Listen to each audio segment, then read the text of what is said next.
A lot of people have been asking me what I think about Dragon Ball Xenoverse 2 Future Saga Chapter 2 DLC. And of course, we got to talk about that Xenoverse 2 hater because, yes, we do have a Xenoverse 2 hater now trying to make the rounds and they're trying to get their little run and whatnot. So I got to talk about all of that in today's video. So hit that subscribe button. Let's jump right into it. So, there's been a lot of controversy with Xenoverse 2's Future Saga Chapter 2 DLC pack.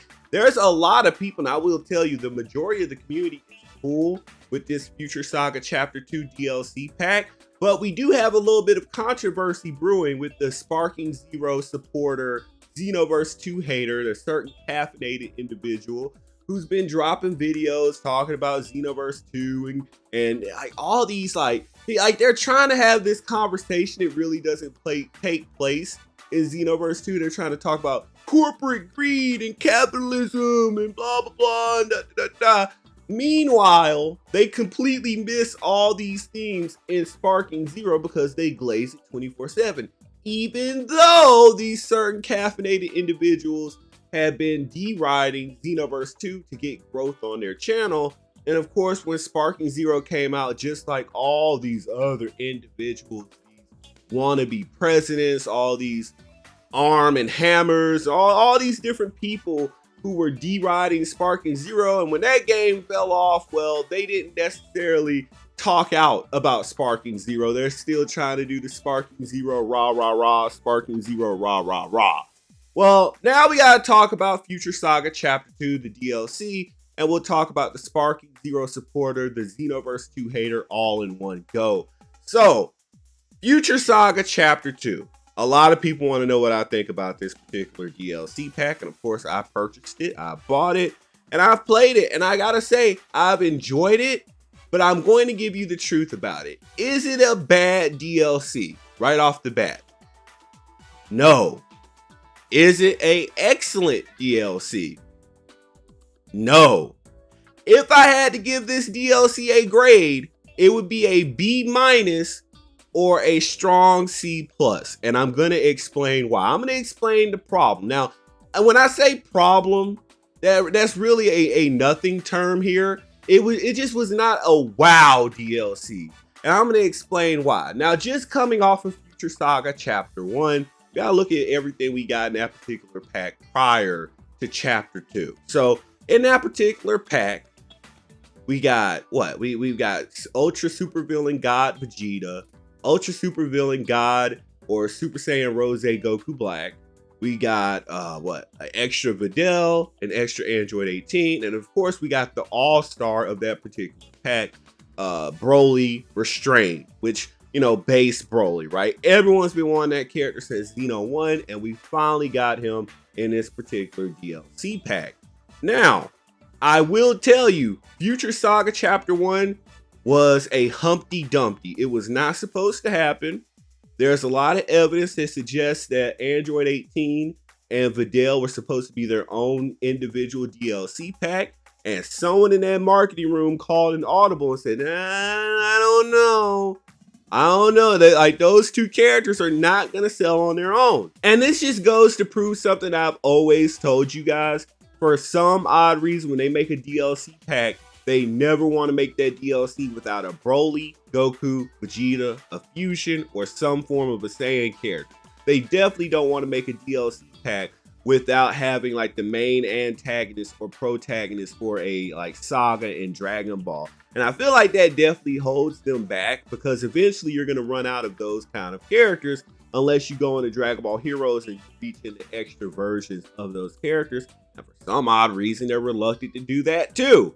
So it's holding them back, and right now it's beginning to show. But again, Future Saga Chapter 1 was a complete Humpty Dumpty that came out to be a good thing in the end because like I said, they called the audible to not try to sell Android 18 and Videl by themselves, which was probably the best decision that they've ever made. And then they turned around and combined that DLC with Ultra Super Villain Goku or Goku Black and Ultra Super Villain God Vegeta. And then they slapped in Broly, came together, perfect Humpty Dumpty. A lot of content, and at least Videl and 18 got to live up to add a whole bunch of moves to the CAC, which was probably their only purpose in that particular DLC pack. At the end of the day, everything came together and they raised the bar for the expectations of DLCs. So then you came out with Chapter 2 and you only get 3 characters, and one of them is forced promotion for Dragon Ball Daima. And everyone was sitting there expecting something like, I don't know, Transform Android 13, Transform Bojack, maybe Zanya, you know, some kind of like extra characters, maybe from Dragon Ball Super, Kale Berserk, which everyone's still waiting on that character. And no, you just get 3 characters, and they're not bad characters by any means. Like Goku Mini is okay. Belmod was an actual requested character ever since they've been dropping these like Festival Universes. Everyone just didn't get why he was in like the promotional material for the Festival Universes, and they finally added him in officially in full capacity for the game. And then you got Ultra Super Villain Jiren, which a lot of people who have had a problem with DLC as of late, they've been trying to point to him, and it's like it's a 50-50. It's a polarizing thing where people have been saying, oh yeah, he's lazy, he's reusing stuff, da, da, da, da. Even though Ultra Super Villain is not supposed to be completely new, it's supposed to be a redux, a redo. They're supposed to come in, improve whatever was lacking on the previous iteration of the character, and make them optimized. And he did get new stuff. So basically, he's a best of all the Jirens combined, because you definitely see some base Jiren combos in there, and they worked them out to make them new. Well, he's using old animation though. He's fighting like Jiren, you moron. What do you want him to do? Like, I've been looking at this Xenoverse 2 hater guy, this caffeinated individual, and his entire complaints, his entire talking points in every video. Like, you can tell he got that one little run from that video. Like, it was the first time he'd ever been over 10K views. He just kept on spamming the same talking points again and again and again and again. Hey, Ultra Super Villain Jiren is lazy. No, he's not. Like, we get it. He doesn't play competitive, so he doesn't know. They went in and gave him a better escape move, because previously, the reason that people were not playing full power Jiren was because he had a 3-bar evasive move with Mighty Explosive Wave, which is like the first time that move had ever been an evasive.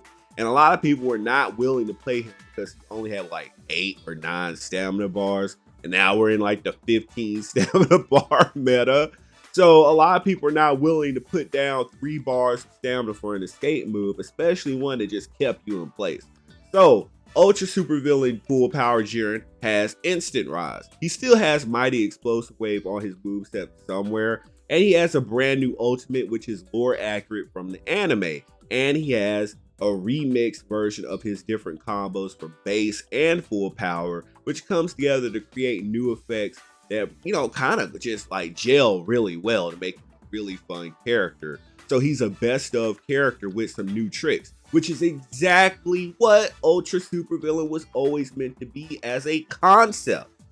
They did it really well, and they were just looking for a reason to complain against this DLC. My only complaint was Goku Mini. I feel like if you're gonna put extra characters in the game, like, he should have nothing to do with our planned DLC. It just should have been purely an extra. Like, oh, well, Diamond is out. Here you go. A surprise DLC that came out like a hotfix. Look, Dragon Ball Diamond Goku. Go watch Diamond. Like, it just feels like he came in and he's taking space from another character that should have been in the DLC. Like Kale Berserk, or I don't know, an extra Kefla slot, base Kefla. Maybe some other characters like Transform Bojack. Any characters should have been in this game besides Goku Mini. Now, as far as Belmont, again, Belmont is a fun character. He's just not an OP character. Like, he can be OP, but you have to actually try with him, which is why people don't like him as a character. Like, I like him. He's fun to play, but he's not easy. You can't just pick him up and play him like a full power Super Saiyan Broly. You actually have to know what the hell you're doing with this character. He's a trickster character, he's a setup character, and he actually takes some IQ points to use. So, all together, that DLC pack came out and the perception was mid. A lot of people were like, I don't hate it, but is it like something to just like sing to the heavens about? No, it's a strong, I feel like it's a strong B. It's average. It's average, and it's only average because chapter 1 set that bar so damn high and the expectations were sky high and they did not live up to them. I will tell you that. Now, the story content, the outfits, all the like CAC moves, they were great, but talking about like characters, nah, it was definitely a step down. Like the DLC was average, not bad, not anything to make 5 or 10 videos about because it's the first time you ever gotten views, you certain caffeinated individual. Nah, it was average. It was right in the middle of the road. Not bad, not awesome. It was good. It was serviceable. And we're looking for the next DLC pack. So, like I said, I would give it an average rating. Like the Xenoverse 2 hater, again, he's just trying to spam it for content. We all know that that's what he's doing because it's the first time he's been given any attention at all. So people are just letting him have his run because the other Dragon Ball gaming YouTubers are not currently talking about Xenoverse 2 because we're all sort of just kind of waiting for the hint of news and like what are they gonna do with Future Saga Chapter 3. Of course, we all saw the fact that like Kanton City or Toki City, well, Kanton City has that big crater in the middle of the city. So we're all waiting to see like who's coming, what characters are going to put in this particular Future Saga Chapter 3. There's a lot of excitement around it, but nobody's out here trying to put out videos because a lot of these people don't want to be wrong. I haven't had my sources hit me yet, so I'm not going to put out a million different speculation videos. I'm not going to try to hit you guys with that because you know the other trash YouTube channels are going to try to do like that. So that's been what I think about Future Saga Chapter 2. A strong C. I would argue a B minus. That definitely in the middle of the road. Not terrible like the Xenoverse 2 hater wants to suggest. Definitely better than the Sparking Zero, the dead game that died within the first 3 months of its release. So I would give Xenoverse 2, the Future Saga Chapter 2, a B minus. I'm going to give it a B minus. That's where I'm going to say right at an 82. I'm going to give it an 82. B minus. Hey, you might beat the game. And of course, we all love beating Xenoverse 2 DLC because we get the story content better than Sparking Zero. We get the customization, we get the characters, we get all that goodness. But nobody ever beats the end game of all games, perfection and natural selection. Hit that subscribe button. And perfectionists, we out to play some more Xenoverse 2. Xenoverse 2 hater be damned.